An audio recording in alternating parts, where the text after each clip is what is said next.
Hello guys. सुबह का वक्त हो और आप सोचे कि चलो आज किसी दूसरे देश में घूम के आते हैं।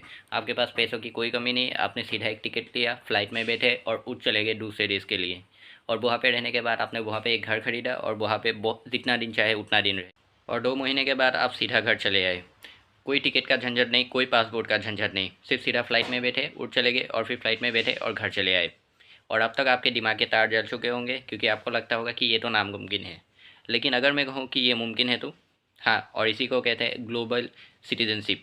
लेकिन ये क्या है और ये कैसे काम करता है, इसके क्या फ़ायदे हैं और इसके क्या नुकसान हैं, सब कुछ चलिए बताते हैं आज के इस वीडियो में। तो चलिए सबसे पहले समझते हैं कि ये आखिर ग्लोबल सिटीजनशिप का क्या मतलब होता है।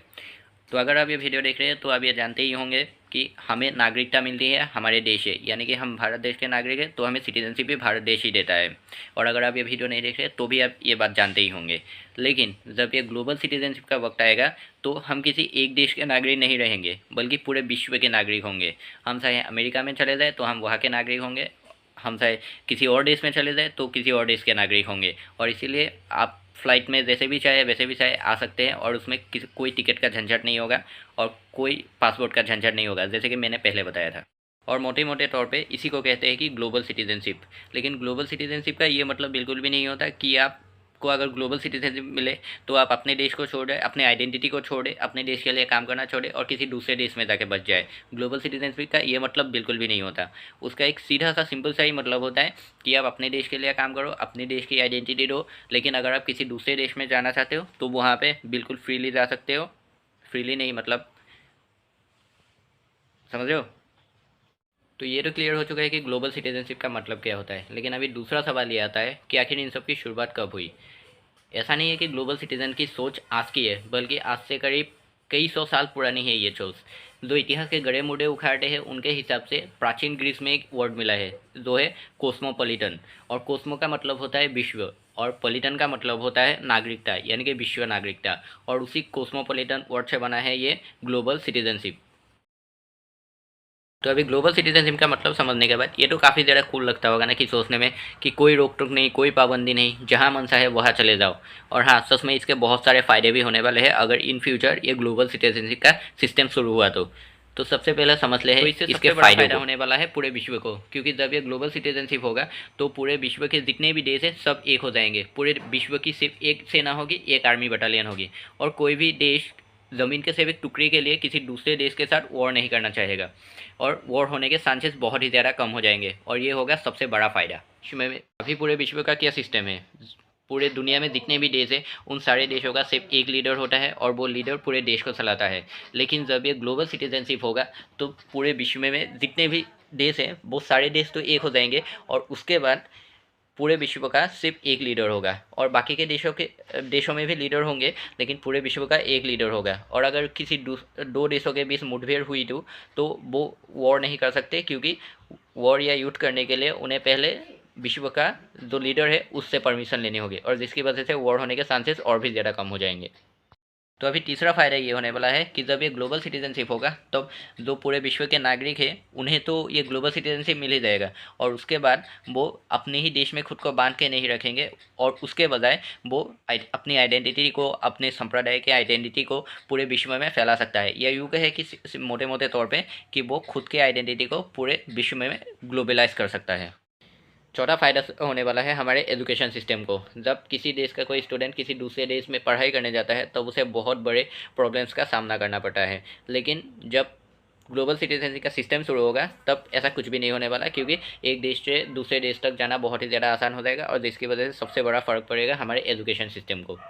तो ग्लोबल सिटीजनशिप का एक और सबसे बड़ा फ़ायदा ये होने वाला है कि पूरे विश्व में जितने भी सारे देश थे वो सारे देश एक दूसरे के देशों के जो कल्चरल रूल होते हैं या जो कल्चर है उसे रेस्पेक्ट करना सीखेगा। और फिर सबसे बड़ा फ़ायदा ये भी होगा कि अगर एक देश के सिटीज़न को किसी दूसरे देश के किसी कल्चर को अपना बनाना हुआ तो इसमें भी कोई बहुत बड़ी प्रॉब्लम सामने नहीं आने वाली। ग्लोबल सिटीजनशिप का एक और सबसे बड़ा फ़ायदा बताऊं, एक देश को सबसे ज़्यादा मजबूत क्या बनाता है, उसका इकोनॉमिकल साइड।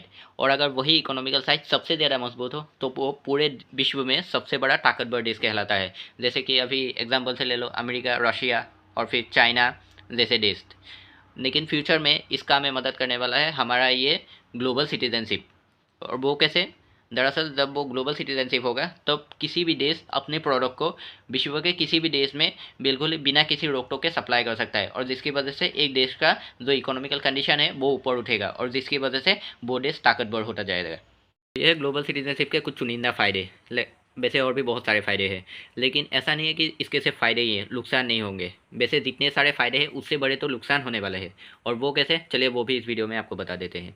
कि मैंने फ़ायदे में भी बताया था कि पूरे विश्व में जितने भी सारे देश थे उन सारे देशों का सिर्फ एक लीडर तो होगा, लेकिन पूरे विश्व का एक लीडर होगा जो पूरे विश्व को कंट्रोल करने वाला है, और साथ ही में विश्व में जितने भी सारे देश थे उन सारे देशों को वो कंट्रोल करने वाला है। लेकिन अगर ज़रा सोचिए, जो बंदा पूरे विश्व को कंट्रोल कर रहा है, अगर उसका दिमाग बदल गया तो, अगर उसने विश्व में जितने भी सारे देश थे उन सारे देशों में अपनी तानाशाही चलानी चाहिए तो तब क्या नतीजा होगा? तब विश्व युद्ध होने के चांसेस सबसे ज़्यादा होने वाले हैं। ग्लोबल सिटीजनशिप की वजह से एक और सबसे बड़ा नुकसान ये होने वाला है, जब किसी नागरिक को ग्लोबल सिटीजनशिप मिलेगा तब वो किसी भी देश में बिना किसी रोक टोक के आ जा सकता है, बिना किसी देश में बिना किसी रोक टोक के रह सकता है। और ऐसी हालत में क्या होगा, जो बाकी के देश हैं जो ज़्यादा तरक्की नहीं कर पा रहे इस वक्त भी, जो इकोनॉमिकल कंडीशन में किसी दूसरे देश से नीचे है, और उस देश में लोग रहना पसंद नहीं करेंगे, और हो सकता है कि वो अपने ही देश को छोड़ के, अपनी आइडेंटिटी को छोड़ के किसी ताकतवर देश में चले जाए, जैसे कि अमेरिका, रशिया, फ्रांस ऐसे देशों में। और फिर एक होगा ये कि एक देश का इकोनॉमिकल कंडीशन तो बहुत ही ज़्यादा ऊपर चला जाएगा, लेकिन एक तरफ दूसरे देश जो ज़्यादा तरक्की नहीं कर पा रहे इस वक्त भी, उन देशों का इकोनॉमिकल कंडीशन धीरे धीरे नीचे चला आएगा, और फिर वो देश गरीब के गरीब होते चले जाएंगे। पर रुको, सबसे बड़ा खतरा तो अब तक बताया ही नहीं है। हाँ, ये बात भी सच है कि ग्लोबल सिटीजनशिप होने के बाद पूरे विश्व में युद्ध होने के चांसेस सबसे ज़्यादा कम हो जाएंगे, लेकिन इस बात को भी नकारा नहीं जा सकता कि अगर ये ग्लोबल सिटीजनशिप हुआ तो विश्व युद्ध से भी कुछ बहुत ही बड़ा कुछ होने वाला है।